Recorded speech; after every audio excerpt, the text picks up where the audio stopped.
श्री शिवाय नमस्तुभ्यं भक्तों। आज की इस वीडियो में हम जानेंगे हरियाली तीज की व्रत कथा या कहानी।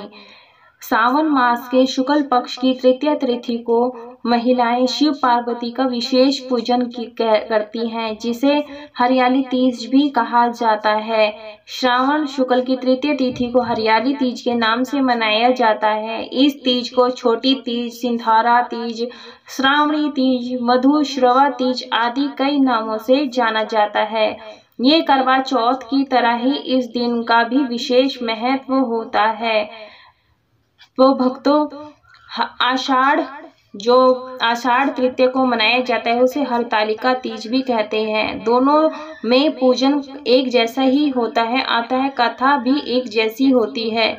श्रावण मास के शुक्ल पक्ष की तृतीया को श्रावणी तीज कहते हैं, परंतु ज्यादातर लोग इसे हरियाली तीज के नाम से जानते हैं। यह त्योहार मुख्य रूप से उत्तर भारत में मनाया जाता है। इस दिन स्त्रियां माता पार्वती और भगवान शिव की पूजा करती हैं। इस दिन महिलाएं निर्जला व्रत रखती हैं। इस व्रत को करवा चौथ से भी कठिन बताया जाता है। इस दिन महिलाएं पूरा दिन बिना भोजन जल के दिन व्यतीत करती हैं। तो जो लोग व्रत करते हैं हरियाली तीज की या सिर्फ त्योहार मनाते हैं, उन्हें सिर्फ कथा सुननी चाहिए। तो कथा जब तक आपकी पूजा संपूर्ण नहीं होती, जब तक आपकी कथा आप सुनते या पढ़ते हैं, तभी आपकी कथा संपूर्ण हो जाती है। तो हाथ में आप अक्षत ले लें और पुष्प ले लें, उसके बाद ही कथा सुने। तो दूसरे दिन सुबह स्नान और पूजा के बाद व्रत करके भोजन ग्रहण करती हैं। इसी से ही आपका व्रत कठिन हो जाता है। तो व्रत कथा इस प्रकार से है, कथा ध्यान से सुनिएगा।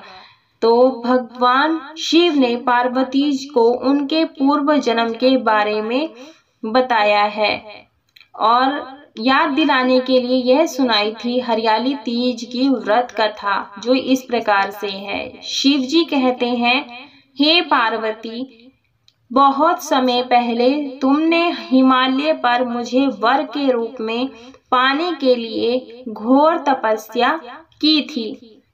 इस दौरान तुमने अन्न जल त्याग कर, सूखे पत्ते चबाकर दिन व्यतीत किए थे।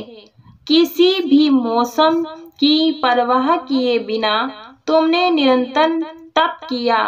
तुम्हारी इस तिथि को देखकर तुम्हारे पिता बहुत दुखी थे। ऐसी स्थिति में नारद जी तुम्हारे घर पधारे। जब तुम्हारे पिताजी ने नारद जी से उनके आगमन का कारण पूछा, तो नारद जी बोले, हे गिरिराज, मैं भगवान विष्णु के भेजने पर यहाँ आया हूँ। आपकी कन्या की घोर तपस्या से प्रसन्न होकर वह उससे विवाह करना चाहते हैं। इस बारे में मैं आपकी क्या राय जानना चाहता हूँ। नारद जी की बात सुनकर पर्वतराज अति प्रसन्नता के साथ बोले, हे नारद जी, यदि स्वयं भगवान विष्णु मेरी कन्या से विवाह करना चाहते हैं, तो इससे बड़ी कोई बात नहीं हो सकती। मैं इस विवाह के लिए तैयार हूँ। फिर शिव जी पार्वती जी से कहते हैं, तुम्हारे पिता की स्वीकृति पाकर नारद जी विष्णु जी के पास गए और यह शुभ समाचार सुनाया। लेकिन जब तुम्हें इस विवाह के बारे में पता चला तो तुम्हें बहुत दुख हुआ। तुम मुझे यानी कैलाशपति शिव को मन से अपना पति मान चुकी थी। तुमने अपने व्याकुल मन की बात अपनी सहेली को बताई। तुम्हारी सहेली से सुझाव दिया कि वह तुम्हें एक घनघोर वन में ले जाकर छुपा देगी और वहां रहकर तुम शिव को प्राप्त करने की साधना करना। इसके बाद तुम्हारे पिताजी तुम्हें घर में ना पाकर बड़े चिंतित और दुखी हुए। वह सोचने लगे कि यदि विष्णु जी बारात लेकर आ गए और तुम घर पर ना मिली तो क्या होगा। उन्होंने तुम्हारी खोज में धरती पाताल एक करवा दिया, लेकिन तुम ना मिली। तुम वन में एक गुफा के भीतर मेरी आराधना में लीन थी। भाद्रपद तृतीया शुक्ल को तुमने रेत से एक शिवलिंग का निर्माण कर मेरी आराधना की, जिससे प्रसन्न होकर मैंने तुम्हारी मनोकामना पूर्ण की। इसके बाद तुमने अपने पिता से कहा कि पिताजी, मैंने अपने जीवन का लंबे समय भगवान शिव की तपस्या में बिताया है और भगवान शिव ने मेरी तपस्या से प्रसन्न होकर मुझे स्वीकार भी कर लिया है। अब मैं आपके साथ एक ही शर्त पर चलूंगी कि आप मेरा विवाह भगवान शिव के साथ ही करेंगे। पर्वतराज ने तुम्हारी इच्छा स्वीकार कर ली और तुम्हें तुम्हारे घर वापस ले गए। कुछ समय बाद उन्होंने पूरी विधि विधान से हमारा विवाह किया। भगवान शिव ने इसके बाद कहा कि हे पार्वती, तृतीया को तुमने मेरी आराधना करके जो व्रत किया था, उसी के परिणाम स्वरूप हम दोनों का विवाह संभव हो सका है। इस व्रत का महत्व यह है कि मैं इस व्रत को पूर्ण निष्ठा से करने वाली प्रत्येक स्त्री को मनोवांछित फल देता हूँ।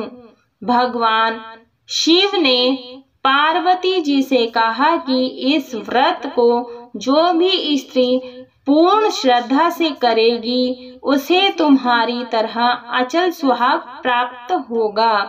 बोलो शिव शंकर महाराज की जय, गौरा मैया की जय। भक्तों, ये थी हरियाली तीज की व्रत कथा। जब ये आपकी कथा पूर्ण हो जाती है, उसके बाद हमें विनायक जी की कथा अवश्य से सुननी चाहिए। विनायक जी की जो कथा है मेरे चैनल पर है, आप वहां जाकर के सुन सकते हैं।